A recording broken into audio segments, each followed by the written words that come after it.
जय श्री कृष्णा दोस्तों, स्वागत है आपका भक्ति दीप चैनल पर। आज हम शुरू करेंगे महाभारत का भाग 2, जिसमें हम आपको बताएंगे कैसे हुआ द्रौपदी का अपमान और किस कारण हुआ महाभारत का युद्ध। हस्तिनापुर का सिंहासन उस समय धर्म और अधर्म का केंद्र बन चुका था। सब कुछ सामान्य लग रहा था, लेकिन तभी शुरू हुआ था जुए का खेल, जिसने पलट दी बाजी और महाभारत का बीज बो दिया। दुर्योधन कौरवों का घमंडी राजकुमार पांडवों से जलता था। उसने अपने मामा शकुनी के साथ मिलकर एक दूत सभा रखी, जुए की सभा। युधिष्ठिर और धर्मराज कहे जाते उन्होंने राजनीति के नियमों का पालन करते हुए उस खेल को स्वीकार कर लिया। लेकिन वो खेल एक साधारण खेल नहीं था, ये एक षड्यंत्र था, एक ऐसा जाल जिसमें युधिष्ठिर एक एक कर सब कुछ हारते गए, रथ, हाथी, सैनिक और अपने भाई, और अंत में द्रौपदी को भी। दुर्योधन ने द्रौपदी को सभा में लाने का आदेश दिया। दुशासन ने उसे बालों से पकड़कर भरी सभा में घसीटा। उसने द्रौपदी का चीरहरण करने का दुस्साहस किया। वो क्षण इतना पीड़ादायक था कि सभा में बैठे सभी महारथी मौन थे, लेकिन द्रौपदी मौन नहीं थी। वो करुण पुकार करने लगी, हे कृष्ण, हे माधव, मेरी लाज की रक्षा करें।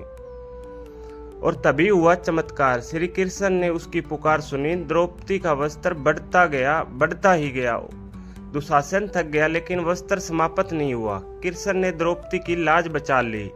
प्रतिक्रिया और क्रोध में इतना था कि सभा में बैठे पांडव तिलमिला उठे। भीम ने प्रतिज्ञा ली, मैं दुशासन की छाती चीर दूंगा और उसका रक्त द्रौपदी के केसों में लगाऊंगा।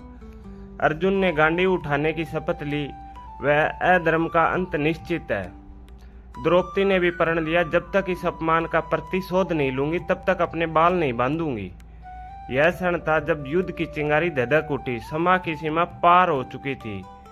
इस कुकर्म के बाद पांडवों को 13 वर्षों का वनवास और 1 वर्ष का अज्ञातवास दिया गया। लेकिन यह वनवास केवल दंड नहीं था, यह एक तैयारी थी धर्म की स्थापना की। अर्जुन ने इंद्र और शिव से दिव्य अस्त्र प्राप्त किए। भीम ने हनुमान से भेंट में बल प्राप्त किया। युधिष्ठिर ने नीति और धर्म की गहराई को समझा, और कृष्ण वह सदा उनके साथ रहे और एक मार्गदर्शक के रूप में उनका साथ दिया। जब पांडव लौटे तो उन्होंने युद्ध नहीं, शांति चाहिए। उन्होंने कहा, हमें 5 गांव दे दो, हम युद्ध नहीं करेंगे। लेकिन दुर्योधन ने गर्व से कहा, सुई की नोक जितनी जमीन भी नहीं दूंगा। अब युद्ध निश्चित था। अब धर्म और अधर्म आमने सामने थे। अब आरंभ होने जा रहा है कुरुक्षेत्र का महायुद्ध, और यहीं से शुरू होती है महाभारत की सबसे महत्वपूर्ण यात्रा। कुरुक्षेत्र की रणभूमि, अर्जुन का मोह और श्री कृष्ण का वह दिव्य उपदेश, श्रीमद् भागवत गीता। तो दोस्तों, हम अगले भाग में जानेंगे किस प्रकार श्री कृष्ण ने अर्जुन को उपदेश दिया, जो आज भी संसार को दिशा देता है।